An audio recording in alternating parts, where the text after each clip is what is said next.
Well, I thought I'd start out this video just letting you guys know that I'm snowed in. Here's our window downstairs, and that is snow all the way up. It's not too much fun right now. Get our camera here to focus. Here we go. Now, I've actually shoveled out back here because Mr. Gizmo the dog uses the backyard as his bathroom. And it's melted down some, so it was all the way up here. But yeah, I mean, it's deep. I'm about 5'10", I would say, and right now, if I just visually move that, it's up to above my belly button. So we got a lot of snow. Won't be doing too much stuff outside. And apparently I've got a leak somewhere. It could be from the shop next door, but that's water. Anyways, this is going to be just kind of a video because, like I said, I can't even open the shop door. There's 3 feet of snow in front of it, and they're out there trying to plow still. I've been up since 8 this morning trying to shovel and plow what I can, and it hasn't been very fun. You know, we got the gremlin back here in the shop. I was going to do some stuff with it, but like I said, I can't do anything. I've been working on the headliner. It never had a headliner in it. We took one out of that 76 gremlin, and the Junkyard javelin is still the Junkyard javelin. You know what? Let's see if it'll. Probably shouldn't start it in here. But for the heck of it, let's just see if it'll fire up.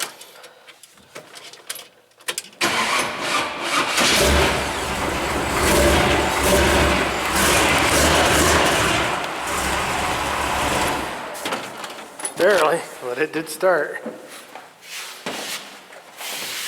It's not bad. It hasn't been started in over a week. So, what I was going to do with the video here was talk about the engine and stuff.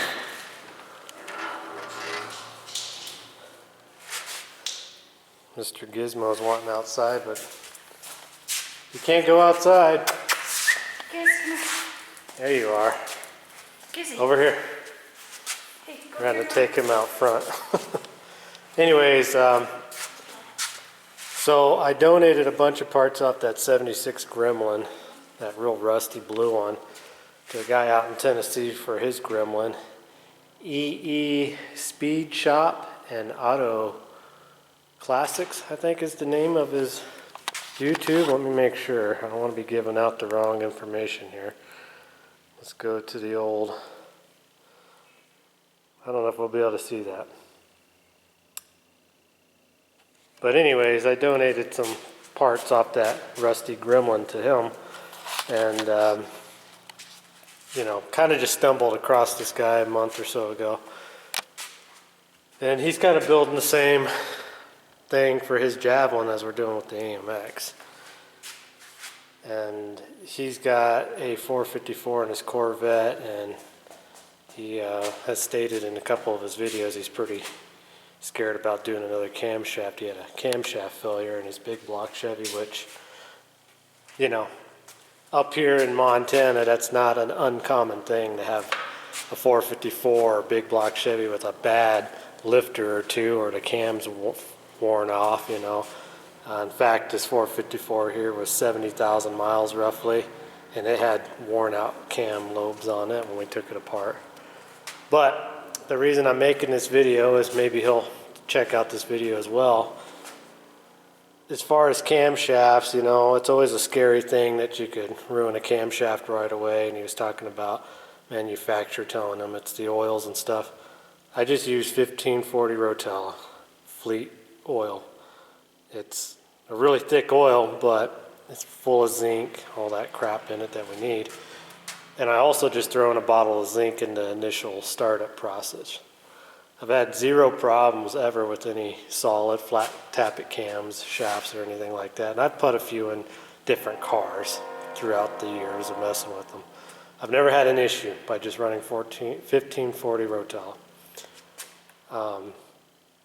And to tell you the truth, I just run that in all of these cars. Even the Gremlin runs 1540 Rotel as just its normal oil.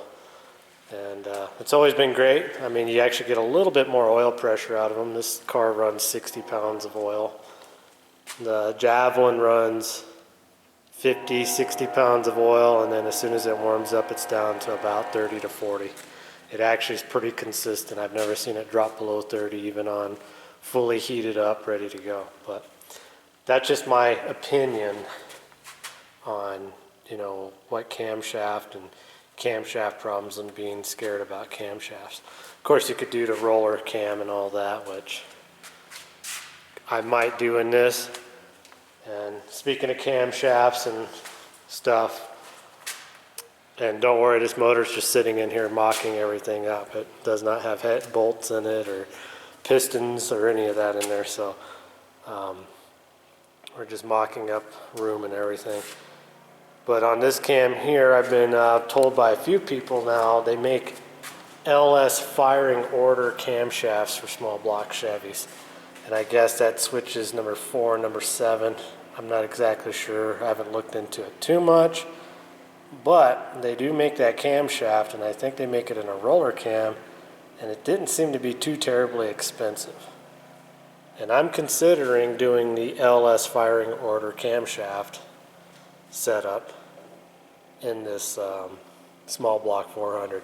And this is a 406. It's been bored 30 thousandths, I believe. That's how it kind of makes it a 406.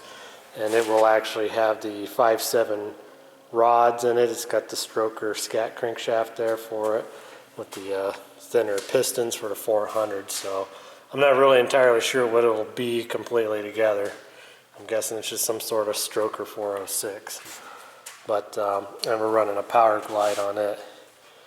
And then as far as the transmission mounts go, I get asked this a lot. You pretty much just use your stock cross member. This power glide almost bolted right up to the factory AMX cross member. This Gremlin's running a 4L60E, and the problem with these transmissions, 700R4s and 4L60Es, you have to notch out the passenger floor pan just a little bit to fit the servo. And the cross member, you flip around and it'll actually almost bolt up to the factory cross member. You have to do a little bit of work, but it's really, you put this all in there and you put the transmission cross member up. I don't even have to explain it to you. You can actually just look right at it and say, oh, I just got to drill a few holes. And you can use a truck transmission mount and it'll work on that. The Turbo 400, on the other hand, there's no cutting of any of the tunnel or any modifications to the trans tunnel on that. However, there is some pretty heavy modification to the transmission cross member. And it's not impossible. I mean, you're gonna have to pretty much build yourself a cross member to where it's never gonna be used as an AMC cross member again. So the guy might just build his own out of some square stock tubing and stuff, but But anyways, like I said, I thought I'd just talk over a few of these things. I can't do much here in the shop. In fact, I've got to go back outside and start working on snow again. And I'm probably not going to do much tomorrow, but work on snow as well. I mean, I think they're talking that we got around 32 inches overnight. So, and I know it's up past my waist most everywhere outside the front there, and it's even deeper in the back. And then there's some snow drifts out there, and you can't even get out. I don't even know how town's working out right now. I don't even know if people are driving around town, but it only affected Gallatin County, the county I live in.